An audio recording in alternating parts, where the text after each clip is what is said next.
Hey, how's it going everybody? It's Tanner here, and welcome back to another Ninjago Season 10 March of the Oni discussion video here on the channel. In today's video, I wanted to go ahead and discuss what exactly made March of the Oni disappointing, at least according to the audiences that have seen it. I myself have not yet seen it, but I do want to cover this because, I want to make this as sort of an analysis on my part, and I just want to sort of take this opportunity to ask you guys what you thought about March of the Oni. So be sure to watch the video in its entirety, and then at the end of the video, be sure to leave your thoughts down below if you have seen it, and if you haven't, well, you can just leave a general comment. That works as well. But talking about this with minimal spoilers right away here, people are really disappointed with Season 10 and how it actually turned out. I myself, again, have not yet seen it, but I have read many comments and many posts on various social medias such as Twitter and Instagram talking about why they were disappointed and what exactly March of the Oni could have done differently that could have, in fact, saved the season and actually made it somewhat better. So the first one is very obvious. This is one that I predicted right away. The runtime. Season 10 is extremely short when compared to other seasons. The shortest season before March of the Oni was rebooted, which had 8 episodes, and March of the Oni actually halves that with 4 episodes under its belt. So really kind of short when you think about it, and again, I did predict that that would play into the actual quality of the season, and it looks like it actually did. Again, the short runtime does in fact hinder the series from what I could tell before, and a lot of the things that you guys have been mentioning as disappointing to you are in fact a factor of the short runtime, such as the Oni, for example. People are saying that the Oni villains were disappointing or that they weren't as good as they could have been, and I do 100% believe that that has to do with the runtime and of course a little bit of the writing as well. Again, the writing I heard was not completely terrible, but the fact that it's only 4 episodes long does in fact make the conclusion of the Oni and Dragon trilogy kind of underwhelming and kind of short when compared to the other 2 entries in this trilogy. Again, the Oni were disappointing villains from what I've heard, and another disappointing factor was apparently Garmadon. A lot of people were not happy with Garmadon's characterization during the actual season itself, and apparently the conclusion left a lot of things to be desired, and I will be doing a video talking about that later on this week.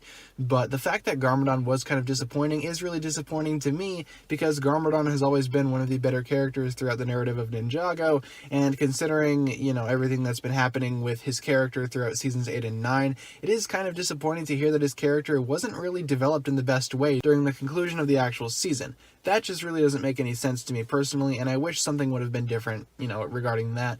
But I'll just have to wait and see until I see it, and then I'll go ahead and give my final judgments on that. Another thing that people have been telling me is that Cole really didn't have anything to do in this season, which is really kind of disappointing, considering how the trailer basically set him up as the big thing that will actually conclude the series, as, he fell off the boat in the trailer and everyone thought that he was maybe dead or that he'd come back as an Oni or something like that.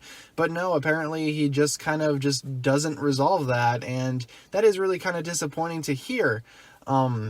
Considering how much the trailer actually did go ahead and build it up. And I guess it's just a lesson to learn, don't get your hopes up too high judging from trailers, I suppose, as a lot of the times they do come back as, delivering disappointing results. But that doesn't mean that Ninjago March of the Oni is not all bad. I did hear some praise going towards the fight scenes and the visuals and the actual story itself, and of course all the callbacks to older Ninjago seasons, such as, everything going on with the golden weapons and things like that. Of course, the opening to the actual season itself is very much related to the legacy theme, which I guess is important considering when this season actually came out. But it's also disappointing to think that we might not even be receiving sets for this season, as the only thing released for March of the Oni, I think, exclusively was that little March of the Oni battle pack featuring 3 Oni figures. Otherwise, everything else in the season, including the suits, the sets, and everything else, pretty much just came straight out of the legacy line, which I guess is kind of disappointing when you think about it. But of course, I cannot wait to watch March of the Oni on my own time. That will be airing presumably March 30th in the United States, if I'm not mistaken on that.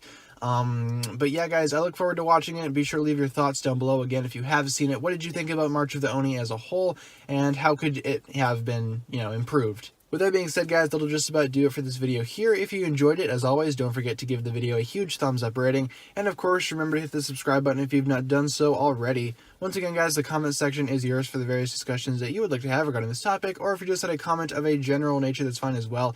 There are links in the description towards my other social media pages, whether it be Twitter, Instagram, or Patreon. Be sure to support me on those platforms if you would like to. As always, guys, thanks a lot for watching once again. My name is TannerFishies, and with that, I bid you farewell.